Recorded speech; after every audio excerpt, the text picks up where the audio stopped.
ಯಾರಮ್ಮ ಇವ್ರು ಬಂದಿದ್ದು? ಏನಾಯ್ತು ಇವತ್ತು? ಎಷ್ಟು ಗಂಟೆ ಬಂದಿದ್ರು ಅವರು? 8 ಆಗಿತ್ತು. 8 ಆಗಿತ್ತು. ಬಂದ್ ಸೀದಾ ಒಳಗೆ ಇದು ಮಾಡಿದ್ರಿ. ಮತ್ತೆ ಇನ್ನೇನು ರೊಕ್ಕ ಕೊಡು, ರೊಕ್ಕ ಬ್ಯಾಗ್ನಾಗ ಅದಾವ ನೋಡು, ನೀವು ಯಾಕೆ ಇದು ಮಾಡ್ತೀರಿ, ನಮ್ಗೆ ಗೊತ್ತಿಲ್ಲ. ಇಲ್ಲ ನಾವು ಬ್ಯಾಗ್ನಾಗ ಹೋಗಿ ತಕೊಂಡ್ಬರ್ತೀವಿ ನೋಡು. ಇದು ಮಲ್ಲಂದಿದೆ ಐತೆ ಹಂಗ ಹಿಂಗ ಅಂತ ಕೇಳಿಸಿ ಬಂಡಾರ ಹಚ್ಚಿ ಇದು ಮಾಡಿದ್ರಿ ಅವ್ರು. ಇಲ್ಲಾಂದ್ರೆ ನಾವು ಒಳಗೆ ಹೋಗಿ ನುಗ್ತೀವಿ ನೋಡು, ಹಂಗ್ ಮಾಡ್ತೀವಿ ಹಿಂಗ್ ಮಾಡ್ತೀವಿ ಅಂತ ಕೇಳಿಸಿ ನಾನು ಬುಗ್ಲು ಹಚ್ಚಿ ಇದು ಮಾಡಿದ್ವಿ. ಮನೆ ನೀವು ಯಾರ್ಯಾರು ಇದ್ರ? ನಾವು ಒಬ್ಬಕ್ಕೆ ಇದೇನ್ರಿ. ನಿಮ್ಮ ಅಮೌಂಟ್ ಎಷ್ಟು ತಗೊಂಡಿದಾರಮ್ಮ ಅವ್ರು? 5,000 ತಗೊಂಡಿದ್ದಾರೆ. ನಿನಗೇನಾಯ್ತು? ನನಗೇನು ಗೊತ್ತಾಗಲಿಲ್ಲ ರೀ. ಹೊರಗೆ ಬರಬೇಡ ನೀನು, ಈ ಹೊರಗೆ ಬರಬೇಡ, ಯಾರಿಗೆ ಹೇಳ್ಬೇಡ ಅಂತ ಕೇಳಿಸಿ ಅಂದು ಮತ್ತೆ ಇದು ಮಾಡ್ಕೊಂಡು ಹೋದ್ರ ಅಲ್ಲಿ ಹೋಗೋಣ ಓಡೆ ಹೋಗ್ಯಾರಿ ಅವ್ರು. ಏನ್ ಇದನ್ನ ಜ್ಞಾನನೇ ಇಲ್ಲ ರೀ.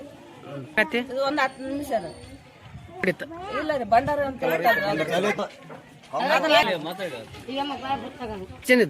ಅವ್ರು 3 ಜನ ಇದ್ರು. ಕನ್ನಡ ಮಾತಾಡಿದ್ರು ಅವ್ರು.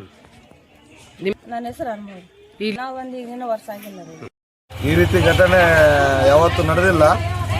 ಈ ರೀತಿ ಘಟನೆ ನಡೆದಾಗ ನಮ್ಮ ಏರಿಯಾದ ಎಲ್ಲ ಯುವಕರು ಹಾಗೂ ನಮ್ಮ ಯಮ್ನಮ್ಮವ್ವ ಹೋಗಿ ಅವರಿಗೆಲ್ಲ ಹಿಡ್ಕೊಂಡ್ಬಂದು ಅವರಿಗೆ ಪೊಲೀಸರಿಗೆ ವಶಕ್ಕೆ ಕೊಟ್ಟಿದ್ದಾರೆ.